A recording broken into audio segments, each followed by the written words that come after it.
Go. Trying to post on Instagram. Sorry, I'm old, as most of you are well aware of. So whenever I'm told I have to go share things and promote things and do things, I'm always like, oh crap. All right, what do I click buttons here and I do this and I do. Okay, I'll do my best. Welcome, everyone. I've done my best. So we've advertised everywhere we can advertise. Thank you all so much to all -3 of you who have tuned into this podcast at this point. This is a continuation of our theme of the week, which is Turkey ticking off everyone, aka everybody hates Turkey, except on Thanksgiving. Part 3. And part 3 is going to be all about the big picture. That is the big picture, looking at everything we've talked about thus far in the previous 2 podcasts about what Turkey has been doing in the modern world, specifically the last 10 years. We could push it to 20, but the last 10 years, how the nation state of Turkey has been undergoing significant change, not only with its domestic policy, but specifically its foreign policy, and how that is affecting its role in the region and in the wider world, and how it is changing both its relationships with its allies as well as its enemies, because all of it is really up for grabs. For those of you that don't know me, I am the Plaid Avenger, coming at you with this 3-part podcast on Turkey this week from Virginia Tech, home of the Fighting Hokies. Welcome to all of my folks from World Regional Geography class, both past and present. Any alumni out there, give me a shout as always. Tell me what year you graduated, and if you are enjoying this newfangled approach to teaching, educating, and international affairs that I'm attempting here on Twitch, on Facebook, on YouTube, wherever the hell you're tuning in from. As I suggested, for you first timers who just accidentally popped into this, I've already done a couple of different talks on Turkey's changing role in the modern world, and that it's perhaps going on an independent path, and perhaps it's pissing off lots of countries and ethnic groups.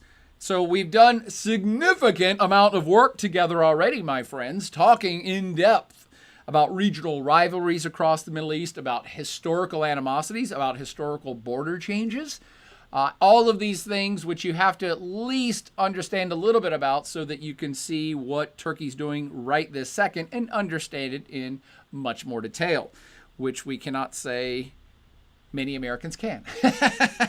Anyway, welcome, and here we go. Everybody hates Turkey, part 3, the big picture.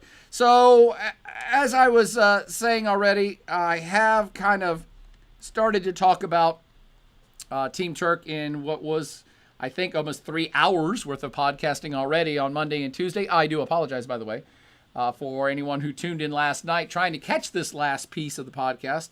I got irrevocably obtained at Blacksburg Wine Lab and could not break away due to other commitments which went long. But on the first part of this podcast, we had Turkey ticking off Greece for a lot of historical baggage, Cyprus for some 40-year-old historical baggage, the EU for its territorial claims that Turkey is making quite confrontationally in the Eastern Mediterranean, and Armenia, a historic rivalry that goes back, hundreds to thousands of years. Hundreds to 1,000 years, I should say. So that was episode 1, mostly history-based. In episode 2, we said, well, okay, who else is Turkey ticking off right now? And we talked a bit about the Kurdish situation, the Kurdish conundrum, the Syrian civil war, the Iraq war, both of them, actually. Iraq Wars Part 1 and Part 2. And these things taken collectively have aggravated and or ticked off lots of different parties, including the Turkish Kurds, the Iraqi Kurds, the now Syrian Kurds. Let's just say all the Kurds, as well as Iraq, Syria, whoever you think's in charge of it or should be in charge of it, and even Russia and the United States, because the Iraq situation, and especially the Syrian situation, which is still ongoing, have served to really, those are international conflicts with multiple players involved, and Turkey is one of those players, and the Turkish moves have aggravated and or insulted and or ticked off the Russians at some point and the Americans at some point, which is almost impossible to do in today's world. But the Turks are not playing around in the modern era. They have figured out ways to tick off all of the major world powers by doing just what they do best. And tonight we're going to kind of wrap up by saying, okay, we've talked a lot of specifics about history and current events, and very, very, very current events, including things that are being blown up right now in a place called Azerbaijan. But we're going to look at some overarching themes and summarize. And I want you to understand this as I launch into this, hopefully only half-hour podcast, that the Turks increasingly seem to be going it alone. And what I mean by that is that the Turkey, the Team Turk, as I like to refer to them as, it is a nation state. It is a regional power. I won't call it a world power, but it seems to be on the path to trying to become one. And it's a path you have to walk alone. Every world power has to become a world power on its own accord. You can't help another country become a world power. You can't give somebody a booster seat and then they become a world power because you gave them a... No. All world powers have allies and enemies, and all world powers, even with their allies, are not keen that their allies become as strong as them. That's not the way states work. So Team Turk is going it alone because, in my assessment, it has been a regional power that has aspirations to become a greater regional power. And a greater regional power, perhaps world power, although that's a push, a greater regional power with a bigger economy, a bigger military, expanded foreign policy, expanded reach across and outside of its own territorial realm. That doesn't mean militarily necessarily. You can expand your influence militarily by, the gun and the boot on someone's neck. You can also expand your influence outside of your own country with soft power, with economic power, with cultural power, with leadership power. So Turkey, in my assessment, as we start this final talk, is doing a little bit of both. And that's what makes it intriguing and why I spent a whole week talking about it. Lots of countries perhaps want to expand their soft power. What country doesn't want to influence more other countries or expand its economy or its economic reach or its cultural reach or become more popular or become more influential? Every country probably wants to do that, or I would say all countries want to do that. Not all countries also do it militarily. Turkey's in a very unique situation that they are doing both. They have military reach now beyond their borders and a strong desire for economic and cultural reach as well, an influential reach. Okay, what does that mean for its current allies, its current enemies, for the region it's in, and for the greater world? Let's now talk about these things. And I just ended that little spiel saying, hey, Turkey's quite unique because it's not only expanding perhaps its economic ties and cultural ties and influence peddling, but it's also doing military things. And so this is what I've mostly been focusing on, this one little map here. I believe it's from the New York Times here very recently. And the question of the author of this article was asking is Turkey's military overstretched? Or is Turkey overreaching? And it is odd. By the way, I'm not agreeing with this author who thinks that they are. Obviously, this author thinks that Turkey is overreaching and overdoing itself militarily. I'm not saying I am agreeing with that viewpoint. I just find it fascinating that they're even attempting it. Just think about this in the modern world. What other countries, now think about this seriously, what other states in the modern world here in the 21st century have their military troops in other countries? Think about it. What other states have their military engaged in conflicts in other parts of the world? The list is small, and the list is mostly the big world powers. The United States obviously has troops all over the place and is involved in conflicts all over the place through hard and soft power. China is increasingly all over the place, economically, influence peddling, but also some military adventurism a lot of students hit me up recently saying, hey, I heard this big story this week that China was practicing its invasion of Taiwan, or that declared war on Taiwan. That's a podcast for next week, by the way. That got so much play, and I got so many questions about it. We're going to talk about that next week. Point being, right now, China, a big power, is expanding its military and military adventurism beyond its borders. Russia has long done this. Russia is currently involved in the Syrian situation and perhaps the Azerbaijani situation and perhaps a bunch of other places we don't even know about. This is to be expected of huge world powers.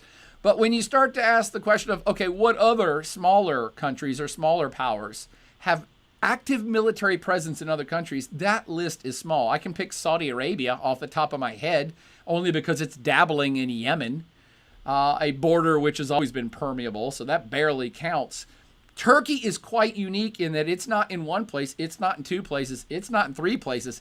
It may be in 4, 5, or 6 different places right now. So you do have to consider Turkey as a significant, if not the most powerful regional power on the block. And for those of you that take in world regions, hopefully you understand what I'm saying when I say regional power.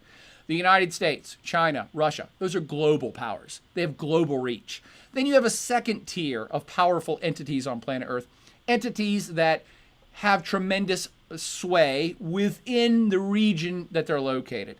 I would pick Brazil as a regional power player of, say, South America. Mexico is a regional power player of all of Central America, of Mexico, Central America, even the Caribbean, let's say. I could pick a place like Nigeria is a significant regional power player in West Africa, or you could say Africa as a whole. So there are regional powers that have limited reach mostly in the geographic vicinity of where they're at. And Turkey, I think, right this second, has to be the most powerful regional power that's out there. It's not just doing stuff within its borders, it's doing stuff all over the place. And as this map is showing you, they have active military involvement currently in Libya, in Syria. It's not even lit up on this map, but I think we have to go ahead and light up Nagorno-Karabakh, this region that's civil war is broken out in present-day Azerbaijan. Turkey's involved in that. I actually think this map is mislabeled because I know for a fact that Turkey has an active military presence in northern Iraq. So they basically have, troops in northern Iraq, and they have for some time. So you add that to the much more current events, by very current, actually almost everything I said is still a current event, but the current conflicts that are starting to arise in the eastern Mediterranean around northern Cyprus, as well as the Aegean Sea. These are not conflicts yet, but they are places that the Turkish military has battleships floating around, confronting other countries' ships, and confronting ships from Greece, confronting ships from Israel, confronting ships from Egypt. So that's not a battle yet, so we can't say that's active military involvement. But when you start to engage your military to put pressure on other countries, you're only just a step away from active military involvement. So we've got a lot of action happening outside of Turkey by Turkey. And so here's a rapid review, and perhaps a couple of new things that I'm going to kind of summarize from our last 3 hours of talk about this new path that Turkey is on. And I am saying that it's kind of starting to move to Turkey's starting to move to its own drumbeat. And it's increasingly not that interested or cares that much when, say, a country like the United States says, hey, we don't like what you're doing. Or the EU says, hey, we don't like what you're doing. We think you should stop. France has been very vocal lately saying, hey, Turkey, you shouldn't be doing that. You should stop then. And increasingly, Turkey's like, meh, we don't care what you think. We're Turkey, damn it. We're a regional power. We're going to do whatever the hell we want to do. Now, I've just split it up into 5 things. Again, I'm going to try to go over them rapidly because I said I was going to do a half hour and it's already been 16 minutes. So we've got Turkey. Point 1, Turkey fighting against Kurds pretty much everywhere. And that includes at least 2 different countries now, possibly 3. But let's say 2. You know what? Let's call it 3 because Turkey's also fighting against Kurdish extremists in its own country. So you have active engagement against Kurds. You have active engagement now that's just recently started up with Turkish troops being moved to this Karabakh fight. That's the one that's in Azerbaijan that's getting a bunch of press because it's an active fight where two sides are actively shelling each other and civilians are getting killed. Somewhere to the tune of 500 to 1,000 people have already been killed in the last couple weeks. Turkey's now involved in that too. Turkey's continued confrontational approach to Israel. This is something that I've not talked about yet. You may, if you're an Israel follower, may have seen reference to this in the last 5 years, especially where the relationship between these two countries has gone completely south. The next one is Turkey buying Russian-made weapons systems is feeding into some animosity with the United States, animosity with NATO, and animosity with Greece and some other NATO members that Turkey may be using these weapons systems against. That's the one I think is going to get hot soon. And finally, that plays into, why is that going to be hot soon? Because Turkey has some territorial claims in the Eastern Mediterranean, the Aegean Sea, that are going to turn into some sort of fighting, and I suggest soon. I hate to be that guy who acts like he knows everything. I don't. I totally admit my ignorance on many affairs, and this is conjecture. But I'm usually pretty good at predictions, and I can't see how conflict doesn't happen in the Eastern Mediterranean in the next several months. I can't see how it doesn't occur. You have too many folks claiming too many things, and all of them are sending battleships and guns and weapons and aircraft into a crowded space. That's how wars start, my friend. So you heard it here first. The Eastern Mediterranean is going to get significantly hot, and I ain't talking temperature, in the coming months.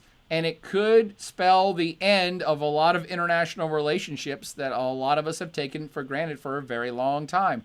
That's why I started paying attention to this whole Turkish situation to begin with.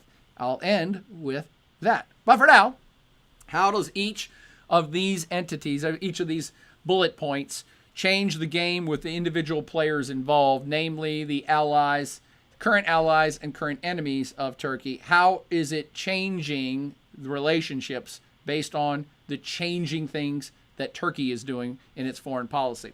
First off, and we can go quickly through some of these since we've already talked about them ad nauseum at length, and that is that Turkey is fighting against Kurds everywhere. I spent at least 45 minutes to an hour talking about the Kurdish situation, a little bit of Kurdish background. The Kurds are this group, ethnic group of folks that are located in the highland areas, the mountainous terrain areas of Turkey, of Syria, of Iran, of Iraq. And there are a lot of them, and they have for over 100 years wanted to form their own nation state, their own independent sovereign state territory where they wouldn't get picked on. And for 100 years, they've been denied of that and have been scattered amongst at least five, maybe six different other sovereign states. Turkey is the one that has had the most trouble with them. I should say Turkey and Iraq.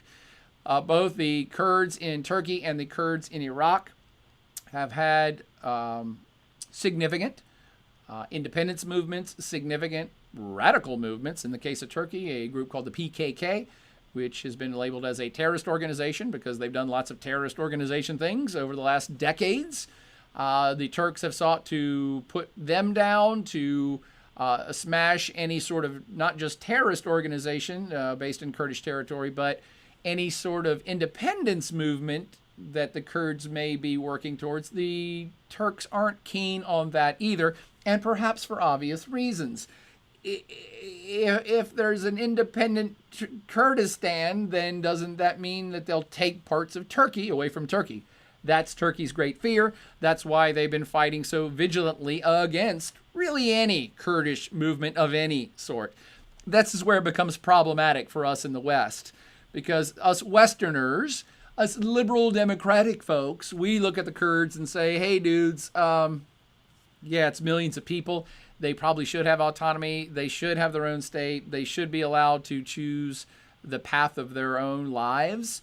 And by the way, lots of Western states have promised to help the Kurds over the years, including the United States, which has promised to help them and lied to them straight to their faces, not once, not twice, but 3 times. The United States gets the Kurds to help them with every foreign policy endeavor that the United States seeks in the Middle East with the promise that the United States is going to help them, and then the United States never does. Sorry, off on a side tangent already, but if you know any U.S. history dealing with the Kurds, it's not a pretty story. So anyway, Turkey has been for decades pushing back, fighting, knocking down, and maybe outright persecuting Kurds within Turkey, but also within Iraq. This goes back to what I said about 5 minutes ago. Turkey actually has military camps. I won't call them bases, but Turkey has camps of military people inside of northern Iraq.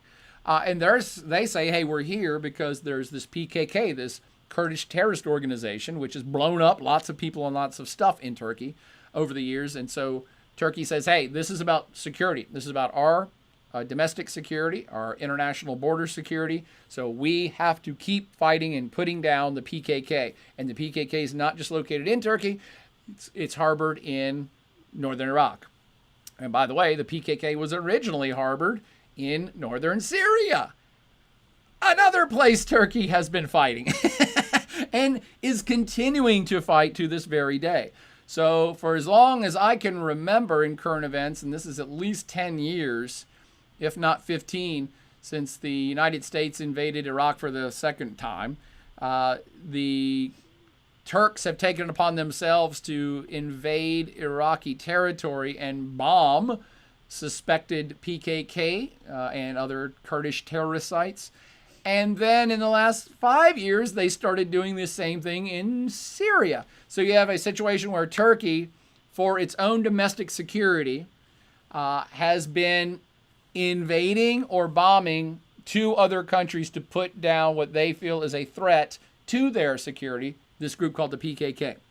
Unfortunately, not all Kurds are in the PKK. So there have been lots of civilian casualties, both within Turkey and outside of Turkey in these other states. And there's this little thing that, this is just operations where the Turkish military in the last 2 years has invaded northern Syria and indeed now controls a roughly 20-mile zone within Syria. And it looks like it's going to hold on to that territory, whether Syria gets its act together or not. So you have an active Turkish military presence in two other sovereign states. Both of those sovereign states have been in continuous states of civil war for a decade and are on shaky ground. Nonetheless, Turkey has military troops in states other than Turkey, almost on a permanent basis now. And again, they're mostly saying we're doing this for security reasons because the PKK is dangerous and we need them to not be around. But I would say, and this is, again, we're talking about big picture stuff. I would say the Turkish military is not leaving northern Iraq nor leaving northern Syria anytime soon. Even if the PKK were to renounce its ways, even if the PKK disbanded, even if it got completely wiped out by the Turkish military is not leaving Iraq nor northern Syria anytime soon because Turkey's other goal in suppressing these Kurdish populations is that Turkey lives in mortal fear of any of them becoming an independent state, even in northern Iraq. And the Kurds in northern Iraq are the best situated group of Kurds to actually declare independence and to actually be able to maintain a separate sovereign state and run it. They have revenue from oil. They've actually been almost self-sovereign sustaining for over a decade. Ever since Saddam Hussein was put down and put away and put in a grave, the Kurds have been, in northern Iraq, have been running their own affairs quite fine and dandy all by themselves. Thank you very much. So you might be asking, well, what's that got to do with Turkey, though? Why would Turkey care if the Kurds in Iraq suddenly declare independence and are able to defend their independence from the rest of Iraq? Turkey's pretty terrified of that situation, even if it has nothing to do with Turkey, because they think it does. They say, hey, look, if the Kurds in Iraq become independent, that will embolden and strengthen their situation to have terrorist actions and pro-independence actions next door in Turkey. That's our country. And Turkey says the same thing about Syria. They're going to maintain this border zone within Syria with a military presence because they don't want any Kurds in Syria to get too uppity and try to declare independent parts of Syria under a Kurdistan state either. So no matter what, this is going to be a situation that likely is going to happen for the rest of our lives. Turkey is going to continue to try to make sure that the PKK doesn't get anywhere and that even Kurdish sovereignty gets nowhere. Again, to restate, they're terrified that any free Kurdistan will empower Kurds within southeast Turkey, and there's a lot of them, to follow suit and work harder and fight harder for a free Kurdistan within Turkey. That makes sense? So it's a domestic terrorism thing, but it's also a territorial integrity thing for the Turkish military. I should say for the Turkish government. They ain't going anywhere anytime soon. Now, what effect does that have on its allies? Well, what effect does it have on the Kurds, for starters? Well, they're screwed. I think you have to be pragmatic at some point, and the Kurds have perhaps a God-given right, if you believe in such things, to be a free and independent people and have their own state. But at some point, you have to be pragmatic and look at the realism, the realistic outcome. Could that happen? Right now, I say no. I can't imagine Turkey, with this new assertive attitude, is not going to allow this. Kurds have not been able to carve out a state for themselves up to this point, and this is before Turkey was this aggressive about its border situation. Before it's been this aggressive. So I think that the idea of a free and independent Kurdistan, you never say never, I guess, but it's kind of dead for the foreseeable future. Even if Iraq collapses, which, you know what, that's 50-50. Even if Iraq collapses into chaos, the Kurds will have its best situation ever to declare independence and be able to maintain it, except for that Turkey won't let them. And you may see that if Iraq starts to disintegrate and the Kurds declare a separate state, and then the Sunnis will declare a separate state, the Sunni Arabs in the West will declare a separate state, and then the Shia folks, Shia Iraqis in the East may declare an independent separate state. Even if that were to occur, Turkey, I believe, would likely beef up its military presence in northern Iraq and may even claim it. You heard that here first, too. The Turks may just say, nope, we're not going to allow for a free Kurdistan on our border, so we're just going to absorb northern Iraq. Now, that's a whole other set of problems, but it's not out of the realm of possibilities. And given the assertiveness of Turkish foreign policy, I think it's highly likely. This is the kind of speculation I like to talk about, mostly because it just all makes us smarter. If you understand what I'm saying, you won't be that surprised when you see events unfold. Even if they don't unfold the way that I'm predicting, they'll unfold somewhere close to that. So because of this, the Kurds and all of their allies are going to be none too happy with Turkey in the foreseeable future. This includes the United States, because the other problematic part of this that I mentioned last podcast was that the United States has long used the Kurds, quite frankly, but used them to help fight battles in the Middle East. The Kurds were a useful tool that the United States armed and trained to fight against Saddam Hussein. The Kurds were a useful tool that the United States helped train and arm weapons to fight against the Assad regime in Syria, which they still are. So these are active things, and the United States has been caught in this vice of, well, Turkey's our friend, but the Kurds are our friends, and the Kurds are actually on the ground fighting and doing stuff we want, but then Turkey's persecuting and perhaps attacking those same troops that we're helping fund. Did you need the Middle East to be more complicated? This is just one thing I'm talking about. Look how complicated this affair is just with the Kurds. So the United States is going to be in an increasing state of friction with the Turkish government, if for nothing else, what happens with the Kurds. And again, I'm saying not much is going to change from the way it is right this second. Will the Kurds go quietly, by the way,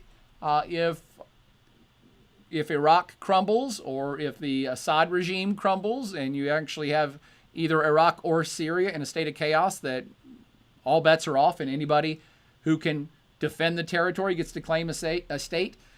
The Kurds can do it, but will they go quietly if that doesn't happen? No. You're probably still going to see a lot of independence movements and perhaps terrorist movements within Kurdistan. But even if they get to declare an independent state, will they go quietly if Turkey doesn't allow it? I don't think that's going to happen either. So friction in this area no matter what, and now friction with Kurdish allies, including the United States. Cool? And as I also referenced last podcast, Turkey is on the opposite side of Russia in the whole Syrian civil war. So Turkey supports one side of that the Syrian civil war, the side which wants to overthrow the President Assad's regime of Syria, and Russia has been there propping up the Assad regime. So again, Turkey's in this quite unique spot in today's modern world that it simultaneously pisses off the United States and Russia. You're like, wow, you should almost win an award for that. It's hard to piss off both sides. But we're not done. That was just point one. Let's get to point two. Turkey is now being accused, and this is a little more speculative because I believe it's happening, and enough world watchers believe it's happening, but it's hard to tell in new wars that are just now breaking out, and they're chaotic, and this another war in the mountains. It's hard to get to, it's hard to access, and it's a war, and it's hard to tell who's doing what and what the hell's going on.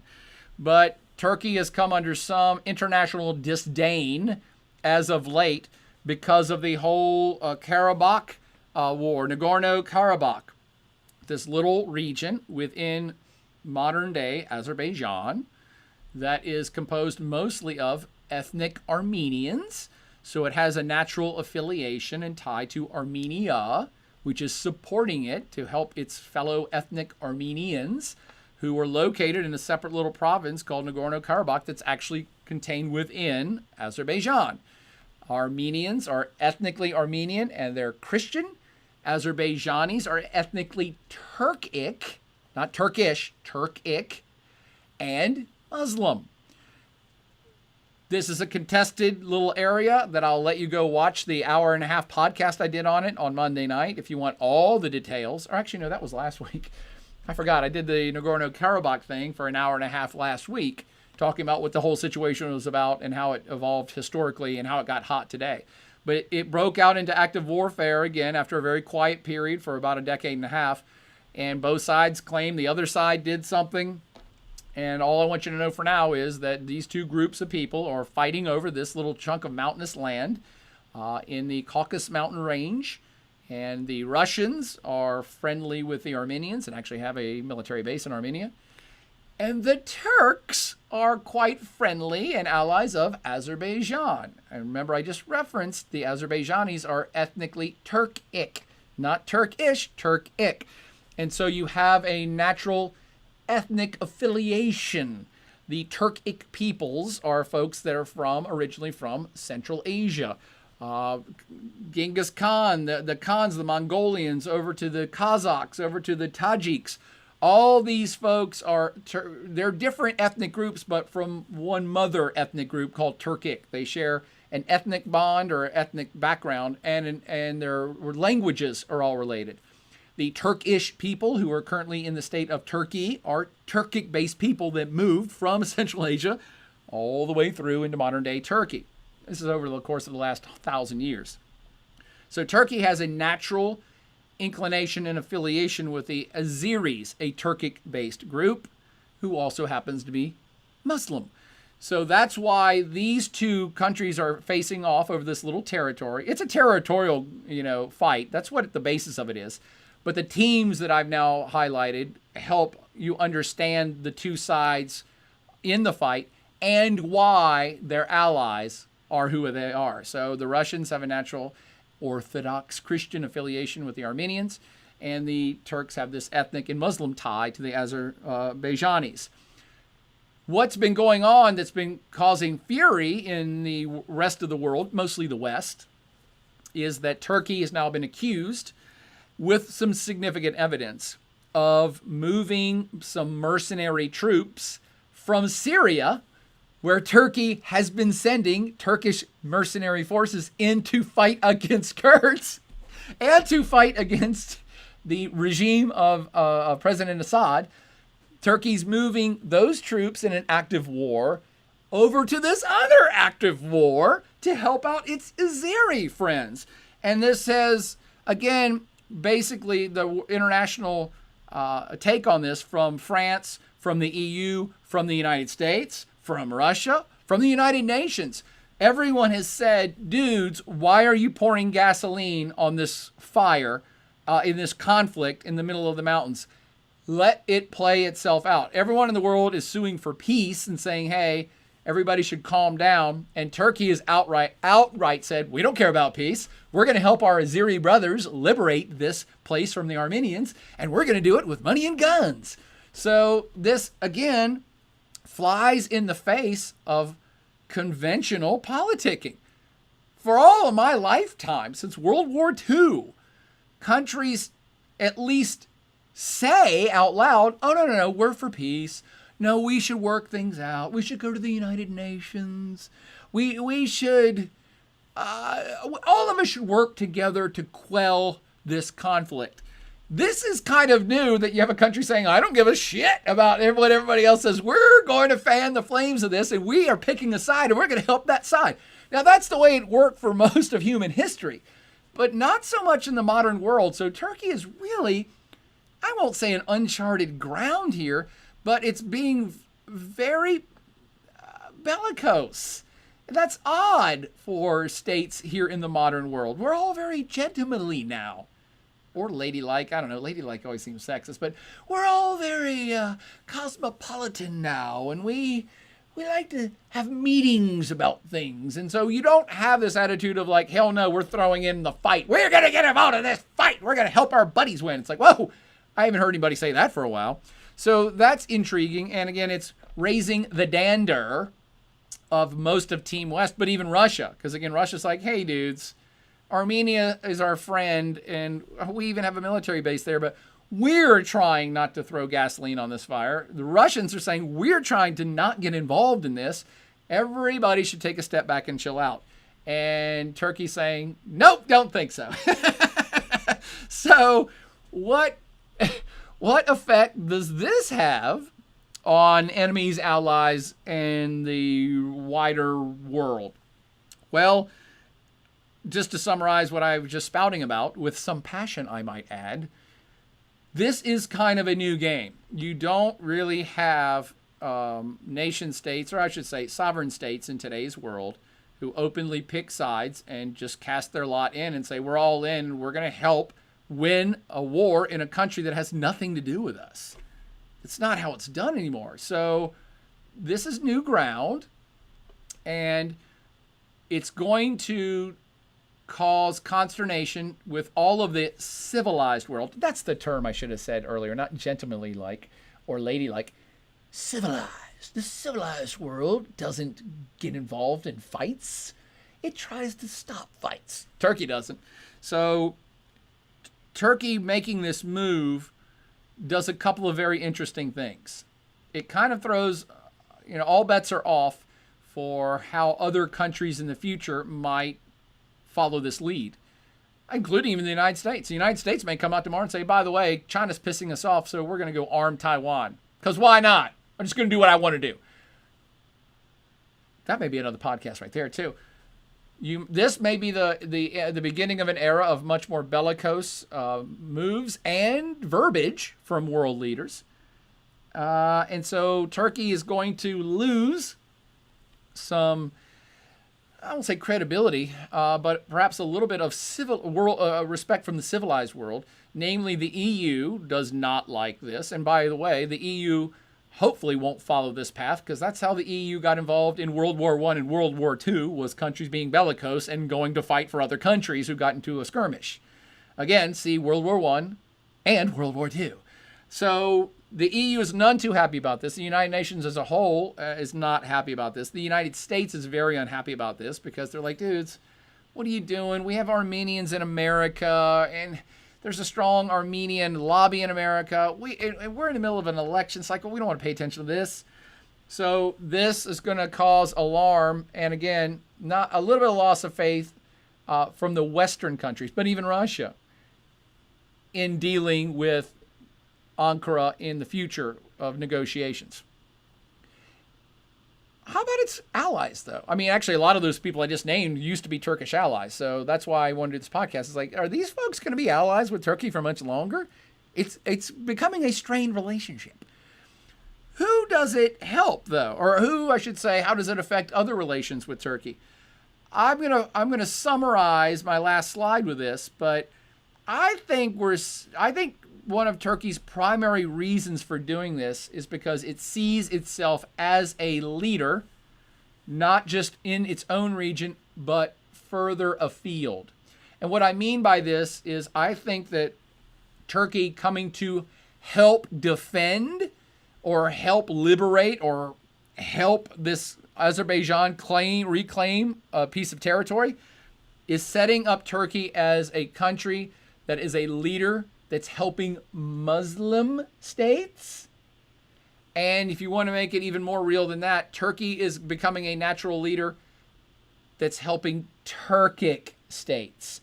So what you're going to see is Turkey saying, hey, we're the natural leader of our fellow Turkic peoples, which pushes its influence and its respect and street cred into Central Asia and further. And when you start talking about Turkey saying, hey, look, we're going to help a Muslim country defend its territory from these Christian Armenians, now you have Turkey setting itself up as a leader and a powerful leader of Muslim folks. A theme we'll come back to. In fact, will I come back to it or will I get to it in just a minute? I think I'm going to do it in just a minute when I talk about Israel. So Turkey's military adventures. Now I've only talked about it's third place where there's active military troops. And by the way, Turkey's saying, that's not us. We don't know who those armed, trained mercenaries who speak Turkish, we don't know who they are who just showed up in Nagorno-Karabakh. This is the fun new way that countries participate in war while covering their bases so they can pretend like they're not participating in war. So it's not active Turkish military that's helping out in Nagorno-Karabakh. It's just some crazy Turkish people who are armed to the teeth and are really good at fighting who happen to be helping out in Nagorno-Karabakh. We call them mercenaries, and they're Turkish mercenaries. So this little story right here is how Turkey's military adventurism decreases freedom at home. It's referencing specifically the Nagorno-Karabakh issue, this quote-unquote breakaway Armenian enclave in Azerbaijan. Turkey strongly supports Azerbaijan, which shares ethnic bonds, and we could also say religious bonds. And President Recep Tayyip Erdogan dismissed global calls for a ceasefire. Just dismissed. Talk to the Erdogan hand. Everybody else is saying peace, and I ain't saying that at all. And this is an area, by the way, for you technology-inclined folks, that this is one of the most active new brands of warfare. The drone technology being employed there is significant, and it's outright, and it's turning into a full-on drone war because this is a very mountainous area. So the Turks have been helping Azerbaijan build up their military for years to decades already, and the Turks are most certainly supplying some of the weapons. And some of the weapons are drones that both sides, by the way, are starting to employ against civilian populations. So this is another interesting thing about this conflict of, this is the new 21st century warfare. You know, there are tanks there and there are jets there, but most of the deaths so far are happening by drones on both sides. Okay, and the end little line to this is, this strategy is in line with Mr. Erdogan's government's decision to increase their country's military footprint abroad. And they're listing here Syria, Libya, Eastern Mediterranean to enhance Turkey's position as a regional power. A term I keep coming back to, a regional power that perhaps has ambitions of becoming more than just a regional power. Not a world power yet, but how do you become a world power? You expand beyond your region first. And that to me is what Turkey is doing. Now, I said, hey, I'm going to say something more about Turkey becoming a leader, perhaps, of the Islamic world. And I don't mean that in terms of, hey, they're going to become more religious than everybody else, or they're going to become more pious than everybody else. No. Learn this and learn this now. Turkey is becoming the most respected country in the world that is overwhelmingly of Muslim faith. Turkey so far is not a Islamic republic. It's not a state that's run by religion. It's a semi-democratic state where most members of the population happen to be Islamic. And Turkey is becoming a role model to other Islam-dominated states of the world because of its commitment to Islamic issues and standing up for Islamic issues and self-proclaiming that it's a natural leader on Islamic issues. And what do I mean by that? Well, now we'll talk about Israel for just a minute. And I don't have a whole lot to say about Israel. However, I do want to point out this one news story here in the upper left corner. Israeli military and intelligence assessments see Turkey as growing threat. This is one of many stories I have been following over the course of the last months to years. Iran is the existential threat that Israel fears the most. Virtually all the Arab states in the Middle East really hate Iran. Almost everyone around Iran really mistrusts and doesn't like Iran. Nothing new there. However, a lot of folks in Israel and perhaps some Arab states are starting to say, hey, we don't like Iran, but Turkey is the one we're starting to get more worried about in the future because of all the things I've talked about so far. And because it is an aspiring regional power. And again, aspiring perhaps beyond its regional ambitions. So lots of folks saying, hey, that's the country that perhaps is going to threaten us a little bit more in the very near future than even Iran does. And now these other stories kind of support that. Erdogan, this is Recep Tayyip Erdogan, the president of Turkey, who's basically been in charge of Turkey for almost 2 decades. It's been 18 years, I believe, that Recep Erdogan has been either the prime minister or the president. And if you don't know who Recep is, just look. He's centered in all of these pictures I'm showing you here. And he has turned Turkey from a very secular state he's turned Turkey from a secular democracy where the military provided a check on the government to a Turkey that's still kind of secular, but much more inclining towards religion in politics, and where the military is neutered and the military is no longer a check on the government's power. And he's turned it into more of an autocratic state. Well, dictator is still a bit of a strong word, but Turkey is almost not a democracy anymore. Recep Erdogan has pulled a lot of the power of the state apparatus to himself. It's not really a free press in Turkey anymore. In fact, I think Turkey jails as many journalists as China does now, or maybe Turkey's number 1 at jailing journalists. So you can't call it a free information state. It's hard to see how they're a functioning democracy when his power is all-encompassing. He controls all aspects of the military. He controls all aspects of the voting process. If they don't like the way a vote goes, his government just says, well, redo. We didn't win it, so we're going to redo it. Something they just did a couple years ago. And people are like, whoa, you're supposed to be a democracy. So Recep has done many things to turn Turkey from one type of state to something closer to a one-party state that's now bordering on becoming a bit more religious than most Westerners are comfortable with. Well, what's that got to do with Israel? Because the other thing that Recep has done since he's been in power is stand pretty staunchly against Israeli politics, especially when it comes to the Palestinian situation. So these stories, Erdogan calls on Muslim countries to unite and confront Israel. He didn't say this militarily, but he's saying, hey, look, there's this Palestinian issue in Israel. Israel basically is running concentration camps where all the Palestinians are stuck in them. They don't have rights. They've been screwed for going on 50 years, or has it been 60 years now? Jeez, it's going on 60 years. So while other countries, and we can get to some other states here that you've heard about, and I've actually podcasted about this semester, while some other Arab states are starting to make peace with Israel, every time that happened, Turkey has come out and said, oh, what a bunch of jerks these Arab states are. Turkey still staunchly is trying to defend the Palestinians, and we're going to stand up for their rights and stand against Israeli aggression against Palestine. And this is, again, a very unique path that Turkey's on. For decades, it was Arab states that refused to recognize Israel. By the way, in an ironic twist of fate, Turkey recognizes the state of Israel. They did early on. Turkey's been a NATO member. Turkey wanted to get into the EU. Turkey has been very pro-Western, and as such, Turkey recognized Israel a long time ago. It recognized Israel's right to exist. They have diplomatic relations.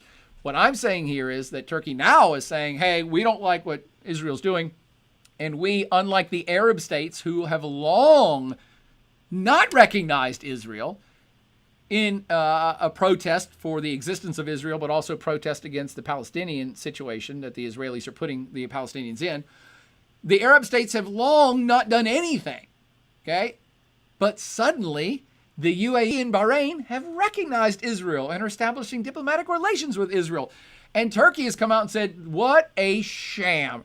These Arab states are a total sham. Look at these guys. They have done nothing for decades to help the Palestinian peoples, and now they're cozying up with Israel. Well, isn't that nice for them? He has been quite vocal, even to threatening to suspend diplomatic ties with the UAE, ratcheted up tensions with Saudi Arabia. This is quite unique, and it goes against the grain of what almost all other states are doing in the region. Again, for those of you that are just tuning in, or if you're super pro-Israel or super pro-Jewish or super pro-Palestinian, I'm not talking about the issue. I'm not saying anybody's right nor wrong. Everybody's right and everybody's wrong as far as I'm concerned when it comes to the Palestinian issue. I'm not talking about the issue. I'm saying Turkey's approach and its bellicose tone about the Palestinian situation, they almost are the only ones saying this right now.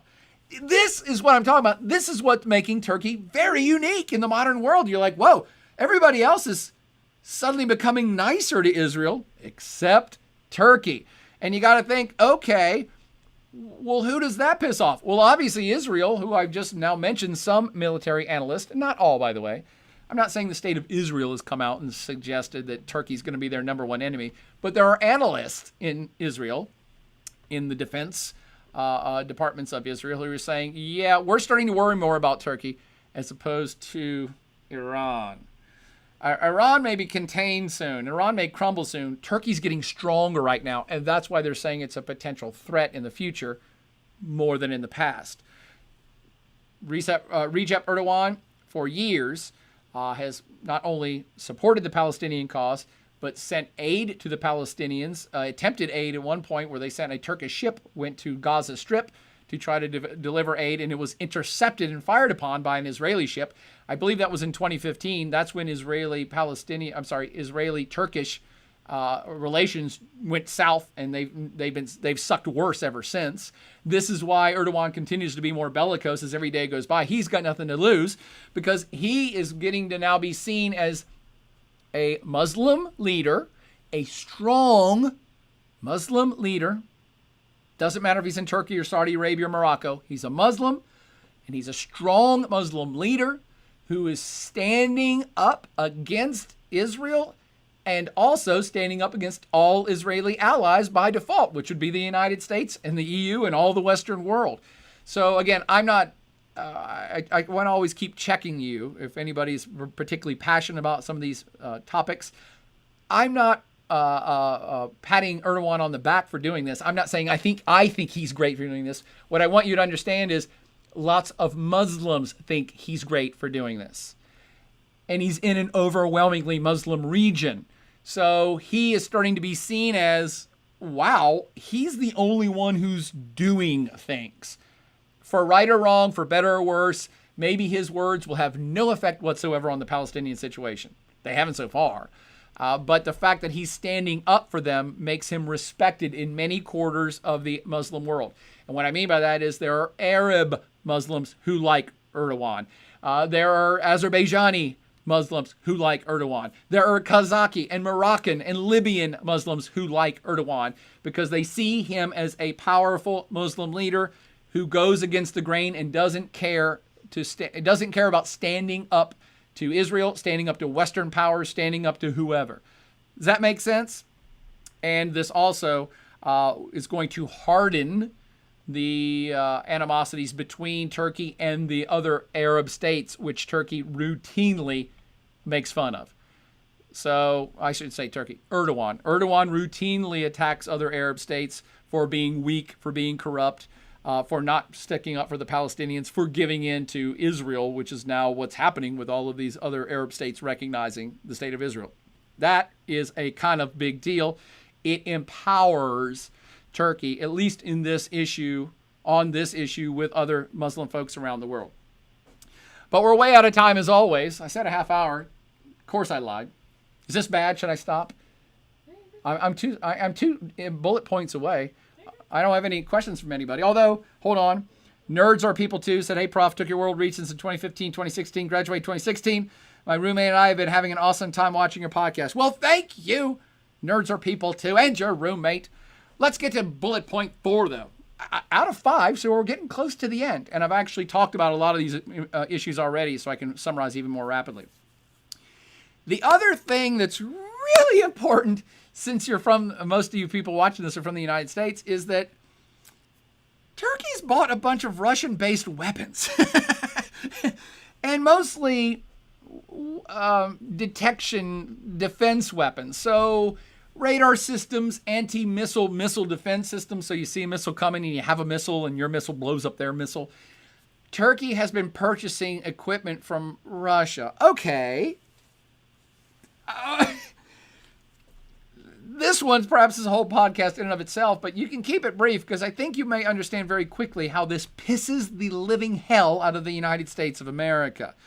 Including, this is a headline from, I think, 4 days ago. U.S. senators push for Turkey sanctions after reports Ankara used Russian system to detect U.S.-made jets.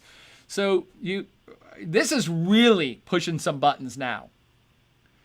Turkey is a member of NATO, the North Atlantic Treaty Organization, a defense pact of, I don't know, let's say 20-odd countries, the United States, Canada, France, the UK, virtually all of Europe, who work together to fight against common enemies.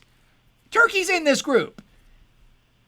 The reason NATO was formed was because of Russia. All right, so right there, you can almost stop right there and be like, okay, Turkey, really, do you not see a conflict of interest here? You're in a defense group that was formed to counter Russia, and you're buying Russian-made weapons that may help detect NATO allies' aircraft and ships, and maybe you're buying weapons that will help kill NATO allied weapons and ships. Dude, I'm not sure there could be a more concise conflict of interest, perhaps ever. Not in warfare. So this has caused significant consternation in the United States and NATO, and they've been using them in the last few weeks, which is why they're starting to get press on this. What do you mean using them? Well, and here's some other stories that I just found today. Turkey to buy more Russian missile defense systems despite U.S. sanctions threat that those senators just brought up. Russians built a NATO spec identification friend or foe system for Turkey's S-400 batteries. S-400 batteries are not batteries like you put in your Walkman. These are batteries of missiles. Those are what you're seeing in the pictures right there. So what you have is the Russians who have spent their whole lives figuring out Western technology to be able to detect it and destroy it. Again, think about that. The Russians have spent their entire defense lives of the entire Cold War figuring out how to detect and destroy Western technologies. And Turkey is buying these exact weapons, I'll say it one more time, that were built to detect and destroy Western systems, Western aircraft and Western ships and Western missiles. And Turkey is a NATO member. Okay. Problematic. And, is a question come up? Oh, okay, I'll take a question before I've already got to number 5. I'm almost wrapping up. Swear to God, I'm pretty close. Hitman Thunder says, hey, Prof, if a country is in multiple international groups that regulate the economy and other rules, how does sort these things out? We've not been tested on this until now. And this, again, my friends, I swear to God, my heart's getting ready to explode. My blood pressure is so freaking high right now. Not because I'm angry, because I'm excited. because I'm looking at this saying, this is why I chose to spend a whole week on Turkey. This is a big deal, my friends. This is a very big deal. Turkey's doing this thing which is going to test international systems like they've never been tested before. We don't know. I'm sorry, what was your name? Something Hunter? I don't know what happens when a NATO country attacks another NATO country. It's never happened. It's never happened. But it might be getting ready to happen now because of Turkey. Again, I got to bring my blood pressure down. I'm not saying this because I'm angry at Turkey. I am a dispassionate international observer of things. I'm saying it's exciting because this is a big shakedown. Things that I have taken for granted as an international assessor my whole life are being called into question. And this is mostly about NATO and mostly about international alliances. That's why this whole wrap-up podcast here is about how is this affecting alliances that we have taken for granted for 60 years. Since the end of World War II, the world has been a certain way. And yeah, the Soviet Union collapsed and then things got a little bit different, but alliances really didn't change much. We are now in an era where major alliances are up for grabs, and this is the biggest one. If this unravels, this is a very big deal for NATO. It's actually a big deal for Turkey, too, with ramifications that they might not have thought through yet. But I'll keep on that line and for a second more, but let me answer a couple of questions. Vicky Lars says, keep going. I mean, at this point. Oh, because I said I could stop. Vicky Lars also says, so Russia is still willing to sell the country that they are also basically in a proxy war with weapons. Another great, intriguing part of this equation. Everybody sells weapons to everybody now because money is money, because money talks and bullshit walks, as the old phrase goes.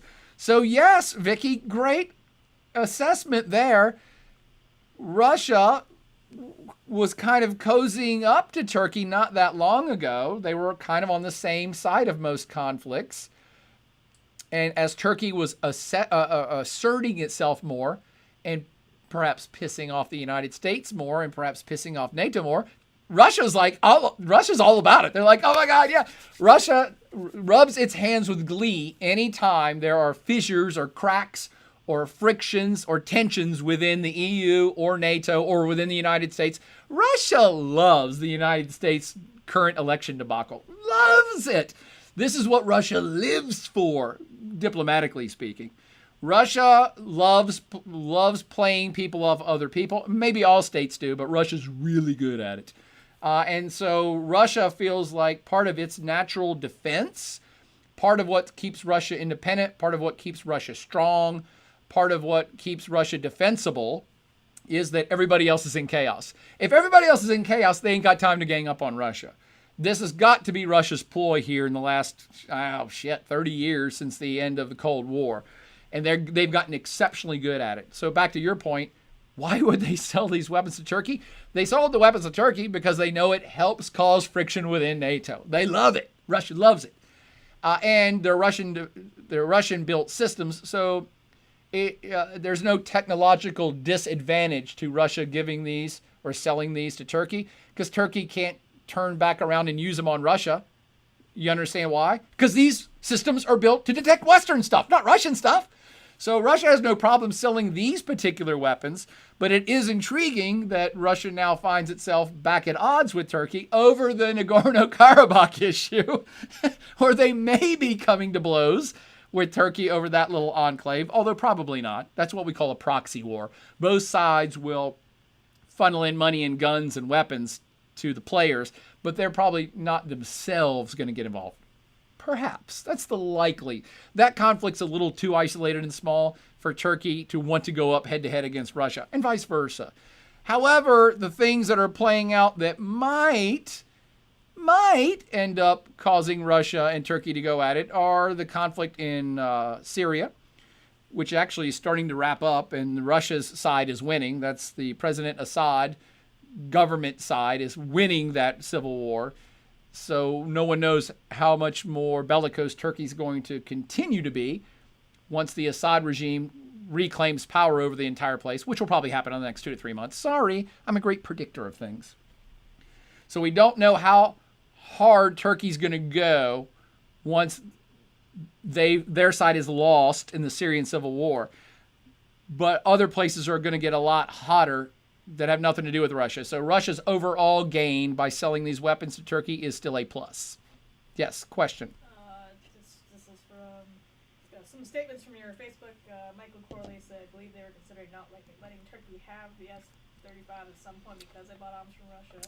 Yes, Michael on Facebook says that the United States was thinking that they're not going to sell Turkey the F-35s because they bought these systems from Russia. You're absolutely correct. In fact, it's being kind of leaked that there might have been now almost a 2-year-long embargo on selling any weapons to Turkey that I had not heard about until I've seen hints of it. I don't even know if it's true, but it would make sense that it is true because the Turks bought these weapons about 2 years ago. So the United States is not going to be keen to sell Turkey much more advanced weaponry if that weaponry might be used against the United States' allies. Also, Brett Woolgamuth said Turkey is Turkey's second largest NATO air force, and then follow up. How is Turkey going to pay for all these possible expansionist plans, new pipeline, shipping taxes? Yeah. So Brett Woolgamuth says very keenly that this is not to be overlooked, that Turkey has a significant military. The opening slide I showed you was, is the Turkish military overextending itself? Well, it's pretty significant. It certainly has one of the best trained, likely the biggest, but one of the best trained and one of the best equipped militaries in the Middle East. Lots of other Arab countries are catching up. Iran is no shirker itself, by the way. They're Persians, not Arab, but the Iran military is significant, and they're probably closing in on making a nuclear weapon soon, which will be a game changer. But the Arab states, for the most part in the last 100 years, have not had really big military, or not that militarily savvy, and have bought lots of weapons. In fact, they've been buying weapons like bonzo bananas in the last decade or two. So the United States has made billions, nay, trillions, selling weapons to Arab states and Turkey. And now Turkey's buying weapons also from Russia. So lots and lots and lots of weapons have been going in this place. The point being, Woolgamuth is right. Turkey has a significant air force, likely I think you said the second biggest air force of a NATO country. Not surprising to me. I don't know that as a fact. I'm willing to accept that. In large part because the United States has been helping them since 1952 when they joined NATO, when Turkey joined NATO. The United States has military bases. The United States has air force bases in Turkey. The United States has relied on Turkey heavily for all of its operations in everything going on in the Middle East. That's another thing you got to think about. This is a game changer because if Turkey is now an unreliable partner, is the United States going to keep its air bases there? And if it doesn't, then the United States is basically relinquishing most power it has across Middle Eastern affairs. So there's a ripple effect of these things, and that's why I get my blood pressure up about talking about Turkey's movements in a more independent direction have repercussions far beyond the state of Turkey, all the way to significantly impacting U.S. foreign policy. So yes, Turkey is a significant military, the second biggest air force of NATO countries, and the United States would definitely be the first. The United States has relied heavily on its NATO membership and its U.S. air bases in Turkey for a variety of things in the region. And that all is now up for question. And then the follow-up question from Brian was, and how is Turkey paying for all this? That's the rub. That's where things take a slight turn, and Turkey is not in a powerful position as it is portraying itself to be in. Turkey has a good economy. I wouldn't say it's a great economy. Turkey has a highly developing economy. I wouldn't call Turkey a developed economy, fully developed. So Turkey's doing okay, but it's not, it might be a top 20 economy on planet Earth, but it ain't a top 10, and it ain't going to be anytime soon. They produce agricultural products, they produce manufactured goods, they might produce a lot of the finished goods and even technologies that go into their militaries, but they don't develop them all, as evidenced by them buying weapons from everybody else. So they're an okay economy, but they're not a great economy. And thus, the main crux of that story that the New York Times writer was writing about was, can they afford this? Can they afford this economically to become a power exerting influence far and beyond where they're at? And can they afford it, politically? Can they afford to lose allies? Can they afford to not be in NATO? And these are all intriguing questions that are all related, obviously. And Brian, to your point, specific point about I'm sorry? Brett, to your point, I don't know how Turkey's paying for a lot of things. I've heard their economy is doing okay even during COVID, but it goes up and down, and it's not a powerhouse economy by any stretch of the imagination. And again, you have to look at big picture stuff, which is what diplomats do and bureaucrats and foreign policy analysts. If Turkey isolates itself so hard and pisses off so many people, that affects them economically. Russia's one of their biggest trading partners right now. The EU is another big trading partner right now. And if you start to piss off all the people you trade with, guess what? They don't want to buy you shit anymore. It's really quite elemental, but politicians get caught up in their own rhetoric. And by the way, Donald Trump is a perfect one. Xi Jinping is another one. These autocrats or semi-dictators or full-on dictators, they're all about, our country's great, we can do anything. And it's like, well, sure you can. You can try, but in a global interconnected economy, you can't do things overnight. And if you try to go it alone starting tomorrow, you're going to find out real quick all the stuff your economy doesn't do well, and all the things you don't possess, and all the stuff you're lacking. So to isolate yourself either because America first, or to isolate yourself because Turkey first and we're going to become a regional power, it has consequences, even economically. Actually, maybe first and foremost economically, as evidenced by the United States saying we might have an economic embargo against Turkey. And the EU and France has already called for an economic embargo against Turkey, probably for certain things, but damn Skippy, I'll bet the French president's probably already crafting a message to the effect of, we, the Europeans and Americans, we should have an arms embargo against Turkey. We should not be selling these people weapons anymore because we don't know what the hell they're going to be doing with these weapons. Damn, that was good. I just came up with that on the spot. I hope Emmanuel Macron was listening. Kiss, kiss, Emmanuel. All my love from here to Paris. Anyway, next thing. All of this stuff I just talked about now is summarized in what I believe is going to be the biggest next flashpoint. And that is these territorial claims in the Eastern Mediterranean. And the headline on the bottom there is Eastern Mediterranean Tinderbox. Why Greek-Turkish rivalries have expanded, and you heard it from Boyer first, likely to get hot. And when I say hot, I don't mean people are angry. When I say hot, I mean missiles fired and shit blowing up.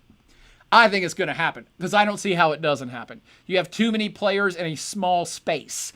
That is how wars start. Too many players with too many weapons in a small space.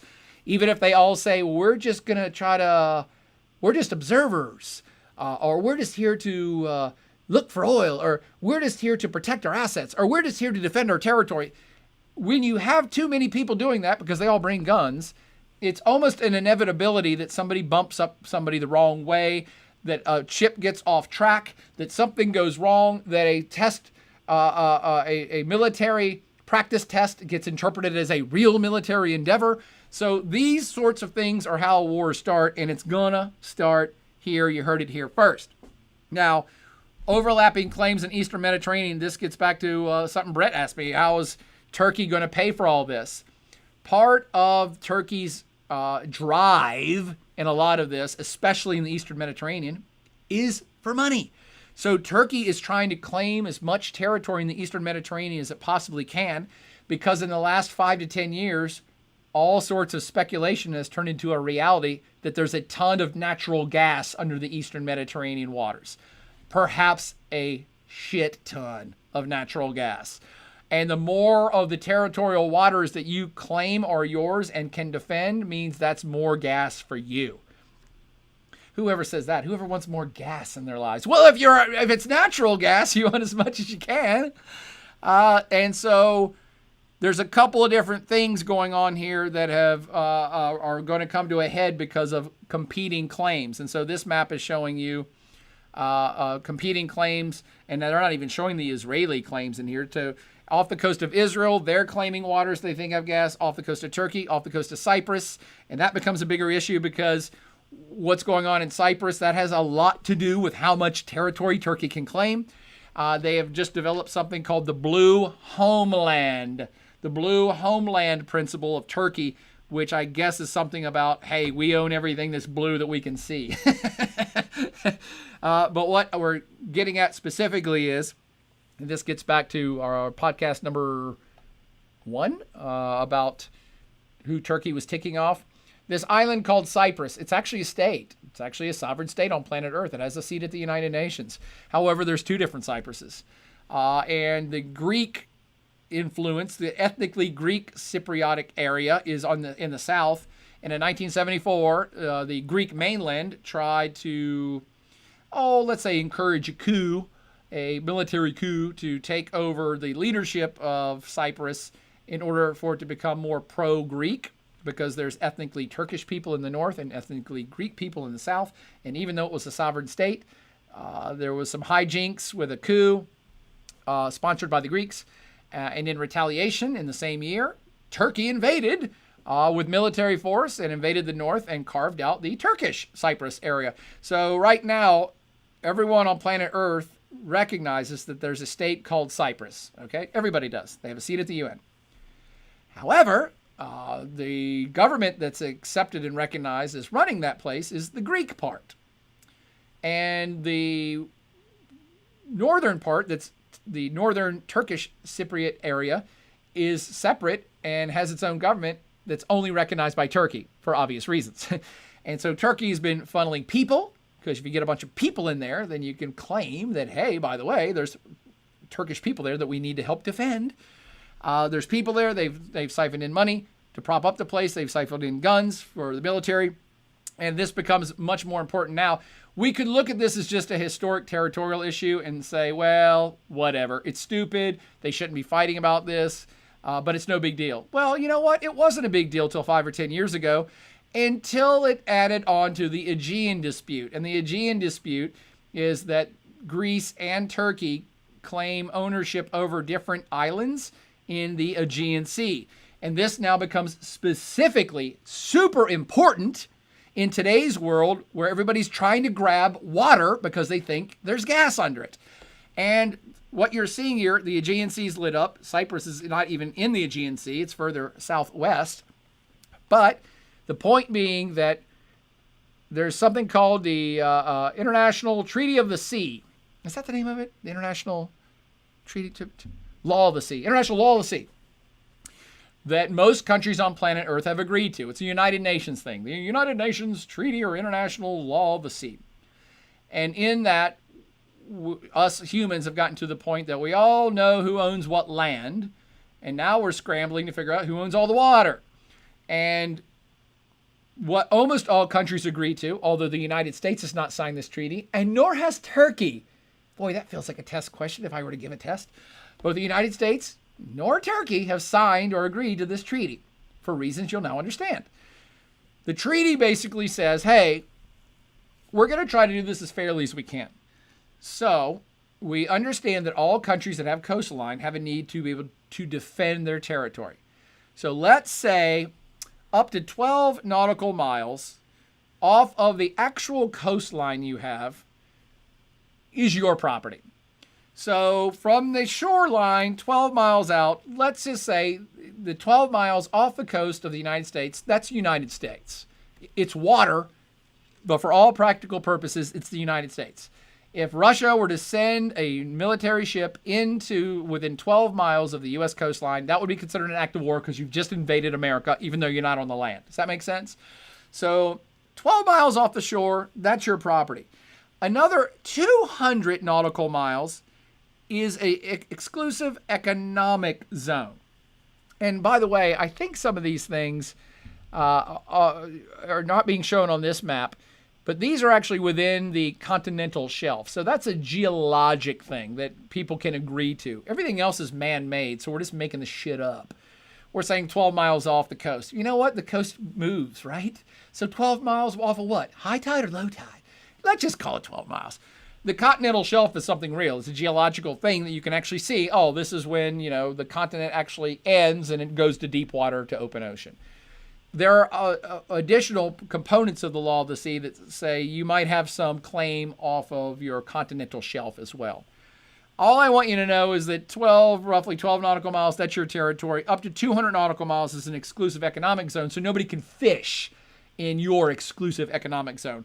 And let's say, I don't know, if there was natural gas under that, then that's your natural gas if it's within 200 miles off of your coastline. Are you starting to see why this is of consequence now? Now look at the map of the Aegean Sea.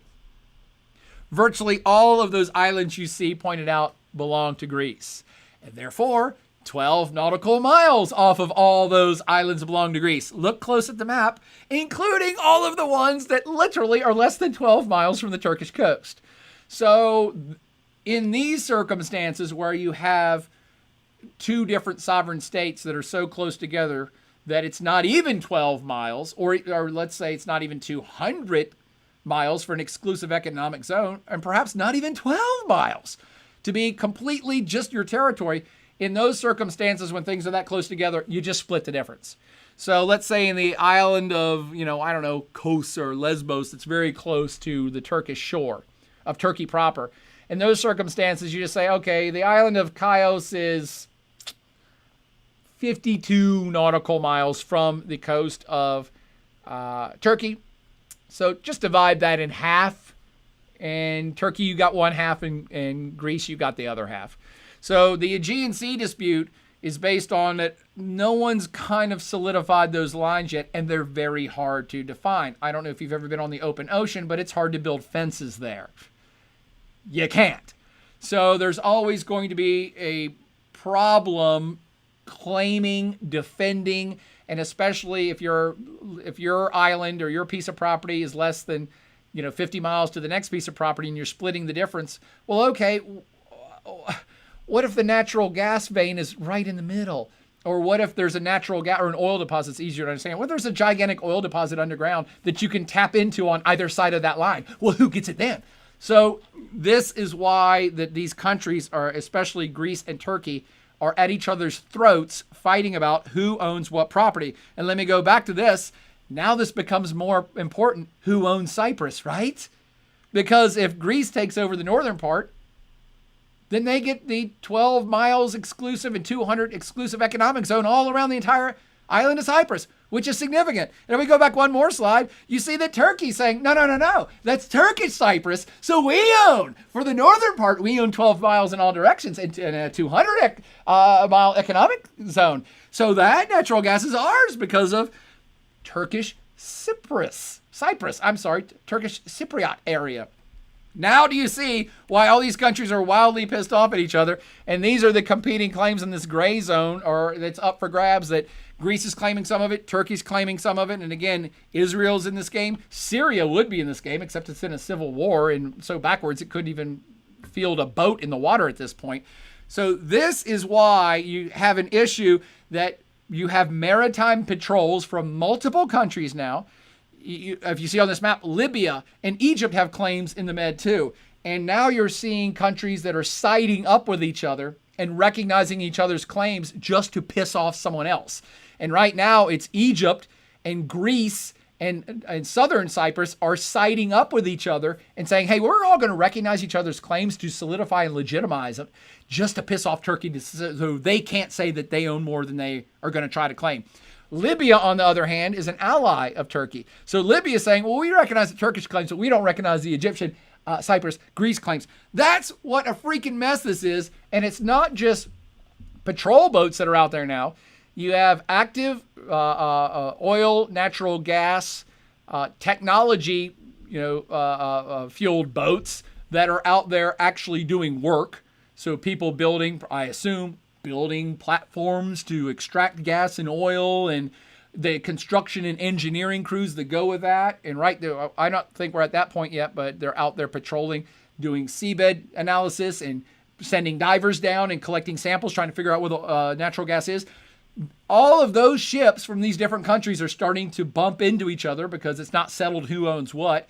And now you have places like Turkey and Greece as well, who are sending military boats to escort their technology boats to make sure that nobody messes with their technology exploration boats. And this is where I'm starting to say, watch out. Now you're starting to play with fire now. No pun intended, since it's all natural gas underneath of it. But you're starting to play with fire when you have competing claims and now competing military vessels in a small area protecting their claims. And of course, all these places own airplanes too. Let's call them jets, actually. And now you have jets starting to patrol the airspace to protect their territorial water claims. And it don't take long for supersonic jets going 200 to 500 miles an hour getting near each other to have an accident or somebody pissing somebody off and somebody firing upon each other. This is the beginning of this story, not even the end. So, 5 is Turkey's territorial claims on the Eastern Med, which are becoming very vocal and becoming militarized mostly by Turkey. I'm not making fun of Turkey. Greece is probably doing some stuff too, and probably Cyprus. But Turkey is being the most adamant about it with their blue water platform, whatever the hell I said it was. They are being very bellicose about it, saying, nope, we're sending boats. You better get the hell out of our way. Again, this plays into the whole theme of this 10 hours of podcasting I've done this week. This is a new avenue for Turkey. They are going it alone. What effect does this have on its allies? This particular issue is now pissing off everybody in the Mediterranean. Everybody except Libya. Egypt is not happy. Israel's not happy. The EU's not happy. France is furious. France keeps coming in saying, hey, the EU needs to put sanctions on Turkey because of this issue. So Turkey getting into the EU, you can kiss that goodbye. That got flushed down the Mediterranean toilet because of this particular issue. That's done. That's never happening now.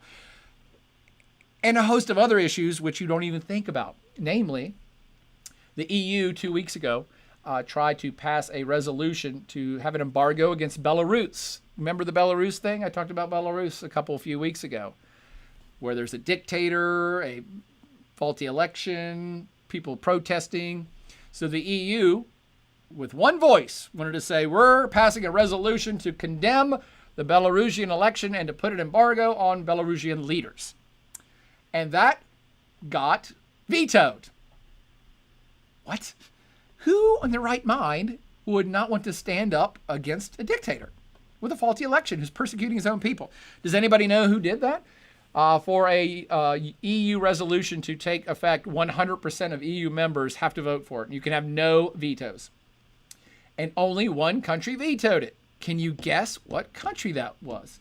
Any guesses? Any guesses in the chat room? Anyone guess, of all 27 European Union countries, which is the one country who said, no, we're going to hold that up?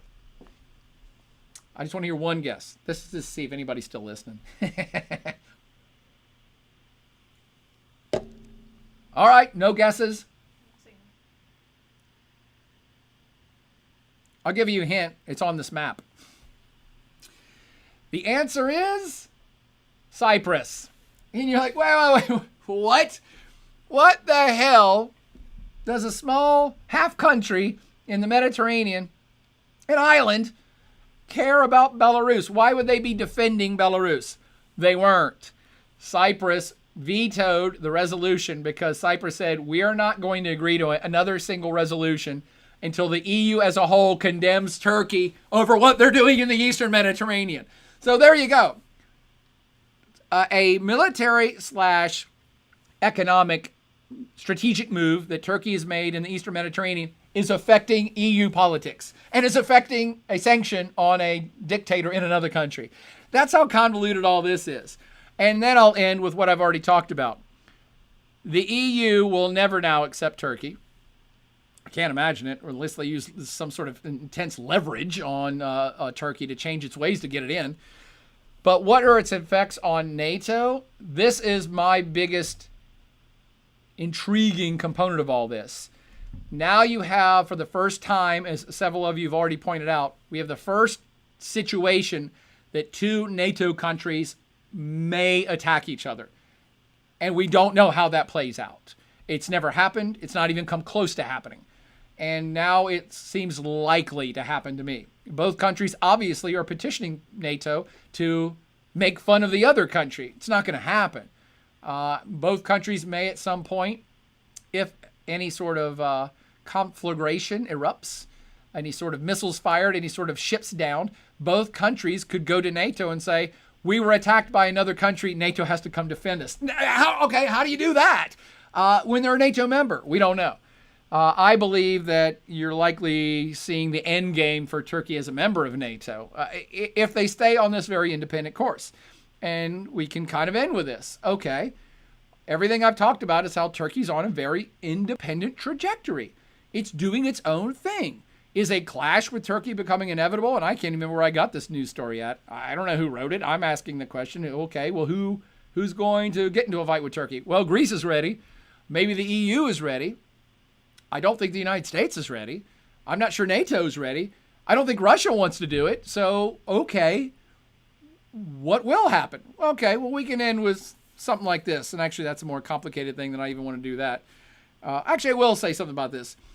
The other thing that I didn't even talk about because it's too convoluted, it's a whole nother half hour, is that one of the reasons why the Arab states in particular do not like Recep Erdogan is because he is sympathetic to the Muslim Brotherhood, and he is moving Turkey more in a direction of, as I suggested earlier, of being more friendly and open to religion playing a part of the government structure. Now, he hasn't done that yet, but it is the great fear of a lot of secularist Turks and the EU and the US and NATO countries and even Arab countries that he moves in that direction. It worries everybody.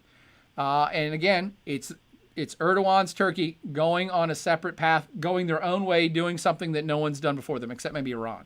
So the movement, the cozying up to Islamic political parties in other countries is the main reason why a lot of Arab states totally hate Erdogan.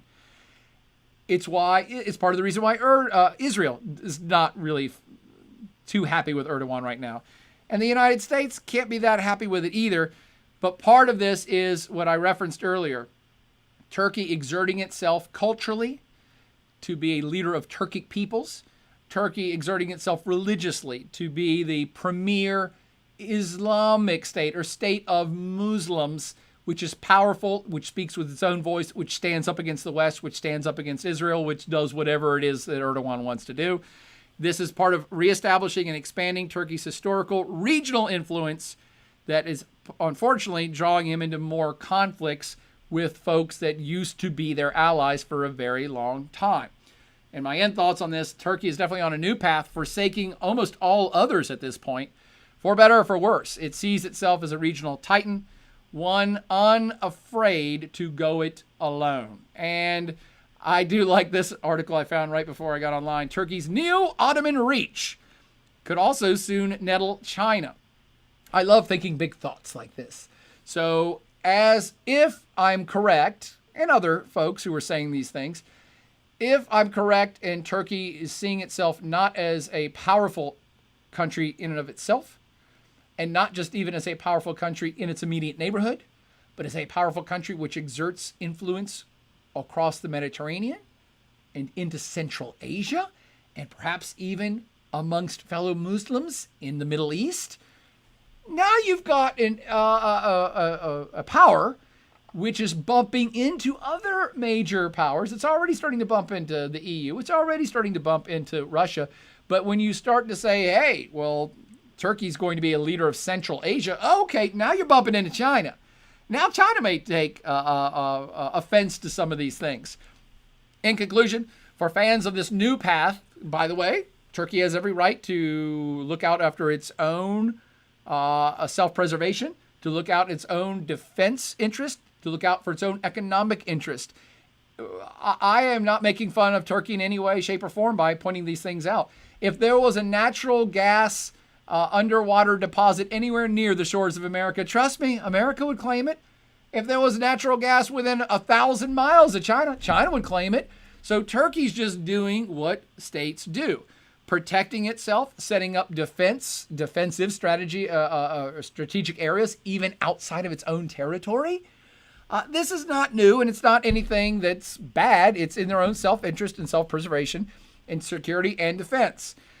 Perhaps a stronger regional power like Turkey may help stabilize this very volatile area, which so far, and this is, again, I'm defending Turkey a little bit, maybe it's good that Turkey becomes a powerful regional entity, because every outside entity that's tried to do anything in the Middle East for as long as I've been alive has screwed it up worse. Can you point to any entity who's gone into a Middle Eastern situation and it got better by the end? I can't think of one. I guess you could say, oh, we killed Saddam Hussein. Sure, and look what a rosy picture Iraq is in today's world. I'm not defending Saddam Hussein, by the way. Screw him. He's dead. But perhaps a strong, independent power like Turkey exuding its influence beyond its own borders may provide some sort of leadership to the greater region, which may be good. And it was dissing by the EU that helped Turkey get to this independent path. For anyone that took my class a decade ago or even before that, I was suggesting that if the EU did not let Turkey in, that Turkey was eventually going to turn its back on the West and become a leader in the Middle East and Central Asia. Damn, am I good or what? I said that a very long time ago. Now, for those emboldened, proud Turks who have listened to everything I've said and said, yes, hell yeah, Boyer. We're proud of our country. We're proud of Turkey. Turkey's awesome. Turkey's going its own way. Erdogan's making Turkey great again. Taga, Turkey's great again. And what's wrong with that? Again, I'm not suggesting anything is wrong with that. However, you do have to realize that there are unforeseen consequences.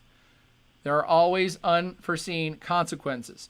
And for those Turkish fans or even international watchers who are fans of Turkey's emboldened foreign policy and perhaps exuding power and becoming a first-rate world power, what Turkey and you fans of this have to realize is there are costs. And part of the cost of these moves Turkey's made is that Erdogan has definitely made Turkey into a more authoritarian state. I already have moved it from the Democratic column to a one-party state column. And the trouble with one-party states and dictatorships or even monarchies, in a certain sense, is that when you have a very powerful leader that charts a new course for your country, he or she dies eventually. And right now, everything is wrapped up in Erdogan. It's Erdogan's Turkey. Okay? It's Erdogan's Turkey. He is calling all the shots. And they're doing okay right this minute, but what happens when things go bad? What happens when the economy collapses? What happens when Erdogan dies? This is problematic for long-term thinking. If the people don't have a voice, the more and more of the people that don't have a voice become more and more disenfranchised. And then if Turkey gets involved in a war or the economy collapses, countries like this are in a very tenuous situation and things can fall apart very rapidly. Very rapidly. So the authoritarianism is a price that they've paid for this newfound emboldened stance. But also I want you to kind of think about when you go it alone and you piss off all your allies, that means you don't have those allies there when you need them anymore. And what happens to Turkey if they attack Greece or another EU country and the EU says, that's it, trade embargo? What happens if they bump up against an American ship defending some Greek ships and the Americans get pissed off? What happens if they attack Greece and NATO decides to kick Turkey out of NATO? Well, now you can say, hey, Turkey's powerful and they're awesome and they can do what they want. You're absolutely right. But what happens when Turkey's not in NATO anymore? And what happens when Turkey's not a NATO member and Russia realizes that? And Russia realizes, hey, we're way bigger than Turkey. And Turkey's been pissing us off. And so we're going to invade Turkey because no one's going to help Turkey now. That is a significant consideration. You can like NATO, you can hate NATO, but it's an incredibly powerful entity to be a part of to prevent people from messing with you. And if Turkey's out, just go read a little bit of quick history to see how many times Turkey and Russia have already been at war with each other. It's more than a couple, and Turkey's usually lost. So, to me, you got to take the good with the bad on this. I kind of think it's intriguing that Turkey's going its own way, and there's lots of positive attributes to that, but there's also potential huge pitfalls and problems. Going it alone seems to be the trend in today's world. Donald Trump wants to be America only. Great Britain wanted out Brexited so they could be by themselves.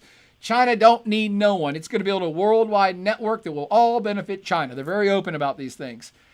You have other world leaders like the Filipino whack-doodle that's like, kill everybody who disagrees with me. These strong men are all about their country being great and doing great things and going back to the old school ways. But we live in an interconnected world, and there are costs to these things. And if your country can't maintain its economy above all other things, it won't be around for very long. So my fear is that Turkey perhaps is biting off a little bit more than it can chew. It's not in an economic situation to go it alone quite yet, but it's ditching its allies as if it were. That's the Boyer analysis. That's my 3-part, 20-hour podcast on Turkey, ticking off everyone. And now you know why. And what it's all about is that a new Neo-Ottoman Empire being reestablished. I think that's a bit of a push. I like it, though. I like the symbology of that. And I will now field any questions that you have. Thank all 2 of you for tuning in this entire time. Do we have 2 people? More on Facebook. You know, leave it there. Or you want to go to Oh, yeah, but I can go back to my beautiful face. Yes. Here's that. Yes. Just maybe to reiterate, Michael Corley's like, I'm curious about the China fishing boat issue, but also, kind of, you're going to cover that next week, maybe? The China fishing boat issue? Did I talk about a Chinese fishing boat? No, he's saying in the future, like, can you reiterate what you said at the beginning of what you're going to talk about next week? Oh, yeah. A bunch of people hit me up about, they read stories that China was invading Taiwan, or that China made plans to invade Taiwan, or that China warned Taiwan they're getting ready to be invaded. I think it was a military exercise that China did in anticipation of invading Taiwan, mostly as a propaganda piece to give it to Taiwan to say, hey, by the way, we might invade you. Yes, I would love to talk about Taiwan. That situation is getting hot as well. Again, strangely enough, China and Turkey are basically on the same trajectory, that both of them were playing the game and building an economy and being part of international institutions for the last 20 to 30 to 40 years till they got strong. And now both countries, China more than Turkey, is like, nope, we're doing whatever we want to do now. We're powerful enough. We're going to take over whatever we want and do whatever we want and build whatever we want, including taking over Taiwan. That's an issue we get to. Turkey seems to be following that path. On Twitch, you got, what's the best way to make a turkey sandwich, though? I guess the answer to that. Ali Thar 10 says, what's the best way to make a turkey sandwich, though? Well, you wait for Thanksgiving, and then the day after Thanksgiving, I actually do 2 days after Thanksgiving. 2 days after Thanksgiving, fresh sourdough bread, lightly toasted, a couple of pretty thickly cut pieces of leftover Thanksgiving turkey, skin on, a smear of cranberry sauce on top of that. If you have any leftover stuffing, I kind of put some stuffing on there. And I do mayonnaise on one side underneath the turkey and mustard on the other side on top of... And cranberry? Cranberry in the middle. Oh, yeah. And then I have some olives on the side. All the leftovers from Thanksgiving dinner. Other than that, a classic turkey club gets me every time, even with crappy white bread.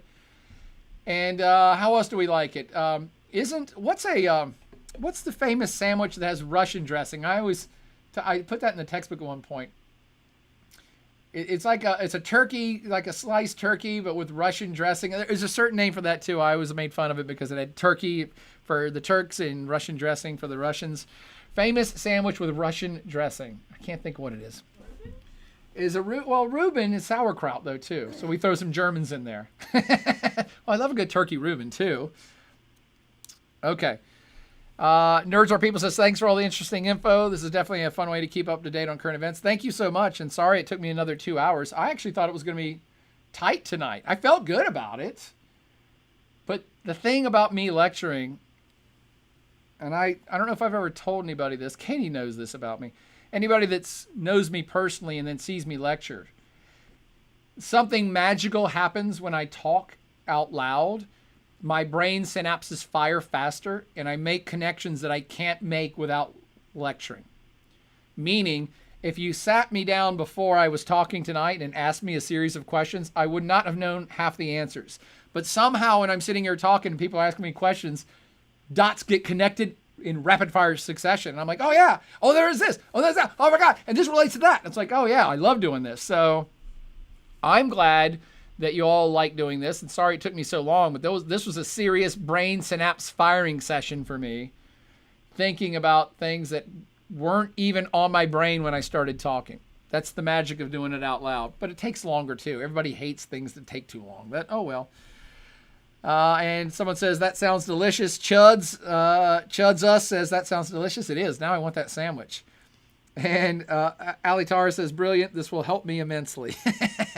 I'm glad I can help with all of your sandwich making needs after my 2-hour talk, after already 3-hour talk. I think I just did 5 hours on the state of Turkey. And now we all need a turkey sandwich. Yes. Okay. Any other questions from any other places on the intrawebs?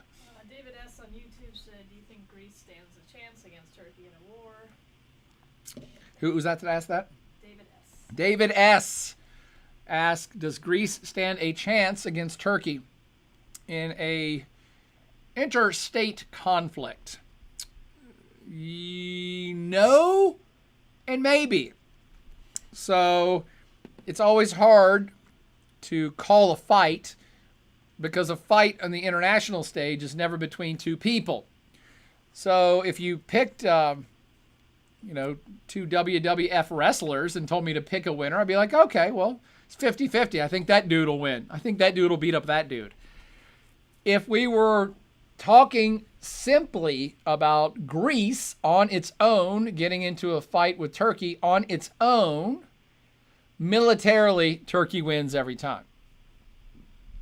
Kind of like my post-Thanksgiving turkey sandwich beats a Greek gyro every time. Sandwich to sandwich, turkey sandwich wins. Turkey's military is significant. I'm not saying Greece doesn't have a military, but if you've been following current events at all in the last 20 years, you know that Greece is broke. So I can't imagine, and they are not really a bellicose people, and Greece hasn't been in a war with anybody since World War II, which they were overrun with Nazis fairly quickly. So point being that Turkey has been on its own and been a significant military power for quite some time. Turkey was built by a military man, Ataturk, who wanted to project strength from the creation of the state itself back in 1923. So the military's always been a formidable component of Turkey. Not so much for Greece. And especially as you play it forward into the modern world where Greece isn't getting into any fights and it's part of NATO. So it knew it would be defended if someone attacks it, and it's part of the EU. It doesn't have any qualms with any of its neighbors. So while there's always been historical animosity between Greece and Turkey, there's not ever been an open firefight unless you count Cyprus back in 1974, and even that was a proxy war, a semi-proxy war that didn't last long. So the answer is absolutely no, and yes, Greece has no chance on a fist-to-fist fight with Turkey. However, I also said maybe, and the maybe is because, Greece has allies. Greece is a NATO member. So is Turkey, which makes it problematic. We've already pointed that out. But Greece will also have the EU to have its back. And France has been very vocal already saying, hey, we do not like what Turkey's doing. And hey, Turkey, you got to stop messing with Greece. So Greece already has a bit of backup. And as this 3-part podcast has pointed out, Turkey increasingly does not have any backup. Now, it doesn't need it militarily if it's a 1-to-1 fight. But how many fights are 1-to-1 in today's modern world? So I don't know how it will go down. I think it's likely, I've already suggested, I think it's likely that some ships and planes and jets get blowed up, and maybe soon. I think it's likely, an altercation is likely between these forces who were all patrolling around the Eastern Med. I think it's likely. I think if it goes beyond an accidental confrontation that everybody calms down about real quick, if it goes to the next level of boats fighting against boats, Turkey wins, but how far do they want to push it? And then how much is the international community going to come out and get involved? And I think it's likely that Turkey sinks a bunch of Greeks' boats and perhaps downs a bunch of Greek jets. And that will probably end fairly quickly after that, because the international community will get involved, and Turkey on its current trajectory will feel pressure to not make it a slaughterhouse. So that's why it's a tough one to call. Yes, I think conflict is inevitable. I think it'll be a limited skirmish, first and foremost. If it goes past that, it's an extended skirmish, which Turkey still wins. But I believe anything more than that will likely get shut down by the international community. There are still levers that can be pulled, and Turkey can be talked into calming down, and their concessions can be made. And, when countries go to war, you could find out very quickly that it brings everybody to the negotiating table immediately. So if Turkey's willing to go kill Greek people, and the Greeks are willing to kill Turkish people, that might force the hand of the international community that says, hey, okay, you know what? Everybody's sitting down right now, and we're going to divide up the Eastern Med right now. And we're going to have international observers in there right now. So that might expedite a solution, but I still think it's likely that people die before we get to that point. Just a Boyer prediction. And Nerds or People says it's all good. I listen to a 2-hour podcast every damn night. And Vicky Laura says, so would Turkey have northern Iraq for natural resources as much for the threat of Kurds? Yeah. I mean, again, that's wild conjecture on my part. I totally admit that Turkey taking over northern Iraq, if Iraq disintegrates, is wild conjecture. Iraq disintegrating, by the way, is not wild conjecture, but it's slightly wild conjecture to suggest that Turkey might take it over. But I don't think it's that wild. I kind of see Turkey with Turkey's current moves, and again, everything I've talked about for 10 hours, with its current attitude and its current mood, and its currently deployed troops all over the place, I just don't see it as much of a stretch of the imagination that they would say, no, we have to occupy northern Iraq for our own territorial safety. And if you think that's a stretch of the imagination, why do you think Israel occupies the West Bank and the Gaza Strip and this other place called the Golan Heights, which is in Syria? Israel has occupied the Golan Heights and been allowed to occupy the Golan Heights under fear to let it go back to Syria would be to put itself in peril. The Golan Heights are just that. They're high. So it's a great military strategic place that Syria could put rockets and missiles and shoot into Israel. So Israel says, hey, we're occupying this area. We're not claiming it. We're occupying it so that it's a self-defense thing. We're not trying to claim it because we want it. We're claiming it for self-defense. And to me, that would be exactly how Turkey would do it. Turkey would say, hey, well, we have to claim Kurdistan because if we don't, it will jeopardize our territorial integrity and would promote PKK radicalism and terrorism, which they're already saying. So that's why I'm making that, again, it's a bit of a stretch of the imagination, but we live under a delusion. Most of us all the time live under a delusion that the way that territories and states are drawn are the way that it's always been and the way that it always will be. We have lived in a very interesting era of human experience where since World War II, borders have been kind of the same. Things have been stagnant, so to speak. You don't have territorial wars anymore. You don't have empires rising and crashing anymore. It just doesn't happen. But that's an illusion/delusion that the way things are in the world right now is the way they're always going to be. Nonsense. Everything's always under change. So the idea of a collapsing Iraq to me is, Turkey takes over the northern part, Iran takes over the eastern part, and maybe what's left in the west becomes a state or gets absorbed by, I don't know, Syria if they got their act together. Or maybe Syria collapses too, and you just rework the whole map. Of course, it's happened many times in the past. It's called history. Go look it up. So we are not at the end of history, and if things are to go south in this area in terms of Iraq and or Syria, Turkey is well equipped and already well situated to take over parts of Syria and Iraq. They already have troops there. That's why I mention it. Okay, are we done? Are we good? Any more questions? Thank you all so very much for hanging out with me in our feeble attempt to educate the world about particular issues. I don't really think I'm that smart, but I have fun doing it. And I do put 2 and 2 together and come up with 10 and a half sometimes. It's fun. Someone just said hi from Taiwan. Hi from Taiwan. Taiwan, we're going to talk about you next week. Let's do it. Let's talk about China's rise and some of its territorial expansion plans that include Taiwan, because so many students have already asked me about it. Hope all is well in Taiwan. Hope all is well in India, where I'm sure Vikram is tuning in from. We've had some other people from Africa, some from Thailand, I think. Welcome to all. Hope you all learned a little something and had a good time. And I'm supposed to say something like, click me or like me or follow me or subscribe to me. It always seems weird to say, but sure. If you want alerts, I'm trying to get into a zone of doing a lot more of these on a regular basis. So subscribe so that you get alerts when I am going to do something, if you're interested in hearing me do something. But for now, as always, hope you had a great night. Hope you learned something, and party on until next time.